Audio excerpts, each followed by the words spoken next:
Good evening, everyone. Welcome to the Superintendent's Forum, a budget conversation today, Monday, November 5th, 2018. As we do, we always start off with our mission statement. The mission of the Wappinger Central School District is to empower all of our students with the competencies and confidence to challenge themselves, to pursue their passions, and to realize their potential while growing as responsible members of their community.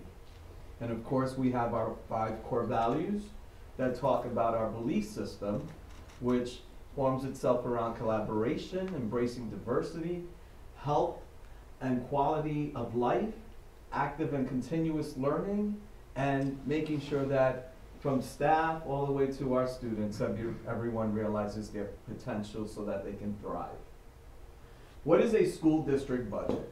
A school district budget provides for the educational needs of students while maintaining compliance with New York State. Is the annual spending plan for the district. Is an aggregate view of all the financial numbers that drive the district's operations for the following year. Is created in alignment with the Board of Education annual goals. Is more than a collection of numbers. It is a reflection of the mission and core values of the Wappinger Central School District community. We start off with our budget calendar. And what is the budget calendar? It includes all dates required for submission of information from building and district level administrators and departments.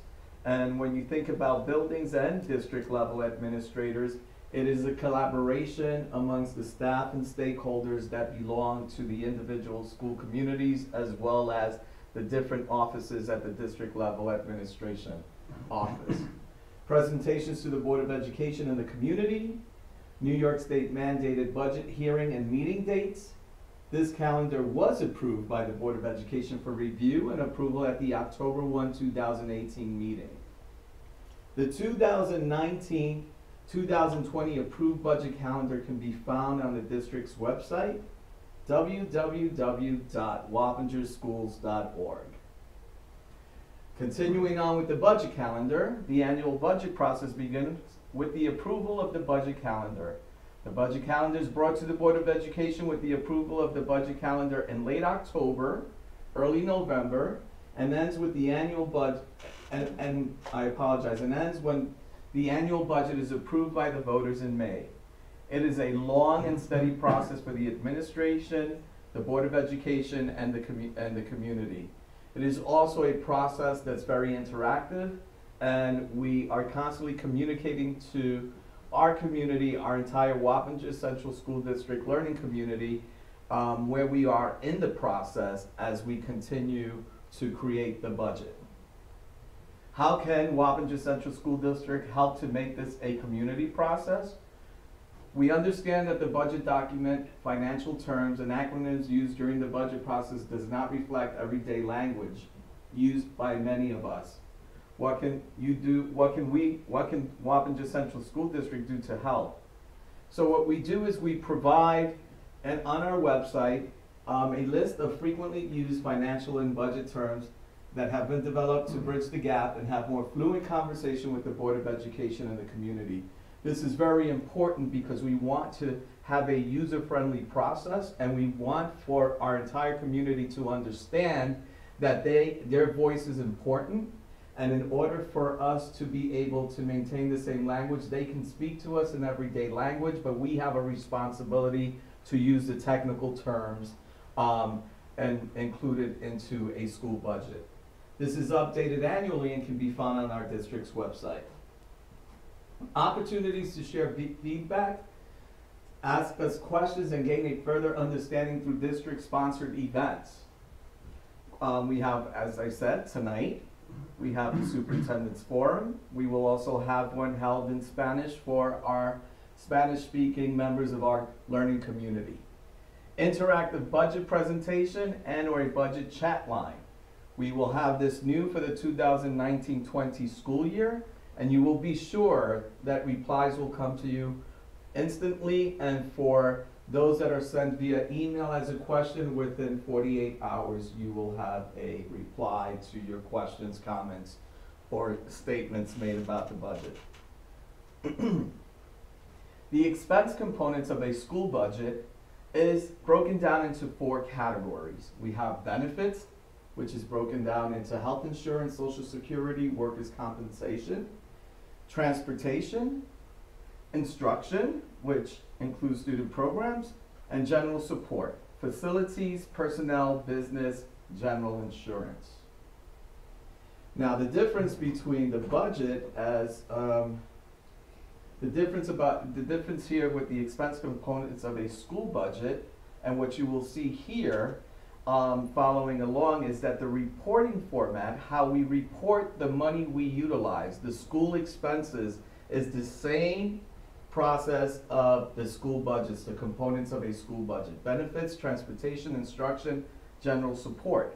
However, the way we report for the school budgets, it's broken down into 3 categories, which is the administrative component, which is general support and benefits, as you can see to the left, the capital component, which is general support and benefits as well, and the program component, instruction, transportation, and benefits.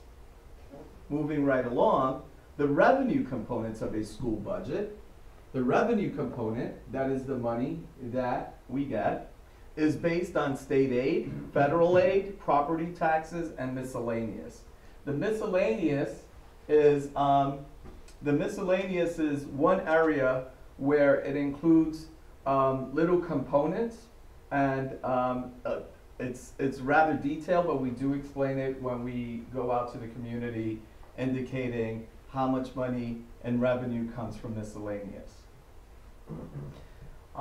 Ms. Kristen Crandall, would you like to share information? I just wanted to share that the expense and the revenue, those 2 components need to balance. That's what comprises a school budget, a balanced budget. So the expenses that you saw a few slides ago and the revenue that you see here, when combined, balance each other out. Thank you. As you can see here, this is the breakdown of a revenue summary. For this school year, the 2018-19 school year, we're utilizing this pie chart to demonstrate the revenue summary. And our school budget is $231,312,631. Approximately 25% of revenue is received by state aid. Close to 70% is the tax base, the tax levy. And as you can see, the miscellaneous on the other side are fund balance, revenue, and tax levy increase. What is a budget allow WCSD to provide, the Wappinger Central School District? It allows for an array of things, but these are some pictures that just demonstrate how we utilize our funding. And one area in curriculum and instruction is looking at professional development and ensuring that teachers are working and collaborating and learning together for the benefit of our students. Also for the programs and how we honor our students. All the events that take place in honor of our students, this is what the budget allows for. It also allows for all the events and activities and the fine and performing arts, as you can see here, as well as athletics. A budget is rather complex, but what we're just sharing and pointing out is that it stems from making sure that everything we do and the money that we utilize actually has a connection to our students. So it funnels all the way down so that we can ensure the success of our students academically, socially, and emotionally. How do all of the pieces compile to achieve providing for the educational needs of students while maintaining compliance with New York State? Building and district level administrators create budgetary requests for submissions. These requests include staffing, supplies and materials, equipment, new curriculum proposals, and in-service requests. The administration uses estimates for costs they have yet to be finalized. These examples include health insurance, retirement system, energy costs, and the district's health insurance rates are not finalized until March. We get working and we're anticipating, we make estimations in order to create a budget that's fiscally responsible. An estimate is used for the period, as shared before, for discussion purposes. Once finalized, the budget is updated accordingly. Ms. Crandall? The remaining pieces of how we compile a budget is that we also use revenue estimates in the process. So as you saw on the previous slide, we used expenditure estimates, and we have to rely on these revenue estimates as well. And a perfect example is New York State aid, and that the governor's proposal is not due out to the public until April 1st, and that's if it's on time. If the proposal is not on time, we have to continue to use projected amounts, and our hands are tied. We have to make decisions, and we have to be as conservative as possible as we move through the process. We also utilize forums to gather data, just like this superintendent's forum, for example. We also have the other means through our website. We have budget presentations. We have the mandatory budget hearings. There is the public comment during board meetings. And we really try to give the community and the Board of Education as much of an opportunity to provide feedback, ask questions, and really learn and understand what the Wappinger Central School District budget means. So this evening was the first of two superintendent forums, but we will have another one in February, and we're scheduling another one as well, as the superintendent had indicated, that will be available in Spanish. We will be getting that date out and advertised as soon as we have that set. But we do have our next follow-up presentation in February of 2019 here at this same space at Wappingers Junior High School. Thank you for being here. Anyone in the audience have any questions or comments to make? I have a question. Yes, sir. What is the proposed tax cap levy this year? The tax cap cannot be calculated until we get the consumer price index a little bit later in this year. So once we have that information, we'll be able to do that calculation and figure out what our levy will be for the 19-20 school year. Great question. Thank you, sir. Yes, sir. I believe that you really have a balancing act that you do in terms of getting this budget together. Thank you for that. Because, correct me if I'm wrong, do you get all the revenue promised to you in that particular revenue year, or are there times that it doesn't come in that year, and then you've got to make the difference up somehow? Well, it's very interesting that you say that, because in any given year, there are unforeseen circumstances, either that we receive additional revenue that we didn't expect, or that we do not receive everything that we hope to. And on the opposite side, there's also expenditures that we do not or cannot foresee and therefore budget for. And then there's also budgetary savings that we encounter, because again, we are utilizing estimates, conservative as they may be, as we build the budget. Thank you, ma'am.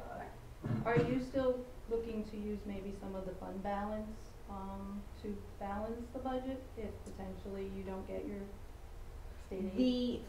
The utilization of fund balance in the balancing of a budget is really not something that we would like to focus on and make a point of using, because it is a one-time fix. It does not correct the situation going forward. We do, in a dire need situation, it would certainly be up to the Board of Education to be informed and have that conversation to make that decision. Thank you. If the community has some suggestions on items to add to the budget, how should they get that information to you? So there are multiple ways in which the community can ask their questions or provide that feedback. They can utilize our website, our email address, budget@wcsdny.org. That is already up, ready to go. We're waiting to see what information we get there.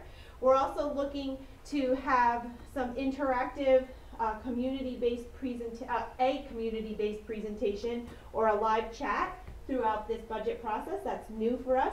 We do have community presentations as we as we share information about the budget. So we do have those as well. And also every board meeting, there is public comment with the opportunity for the community to come out and share any information or questions that they may have at that time. And in addition to that, there are 7 offices, the 7 main offices to the district: the superintendent's office, the Office of Facilities and Operations, the Office of Curriculum Instruction, the Office of Finance, the Office of Student Services, the Office of Compliance and Information System, and the Office of Human Resources and Labor Relations.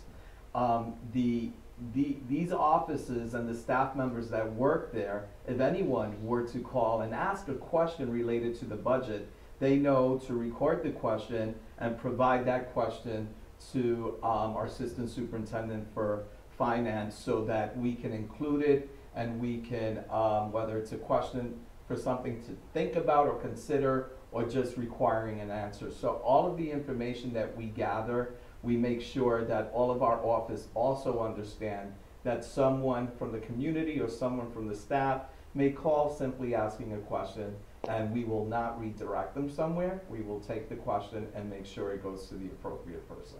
And Thank you for that question. if you review the budget calendar, you'll also see all of the presentations that we do provide to the community, and all of that information is available on our website as well.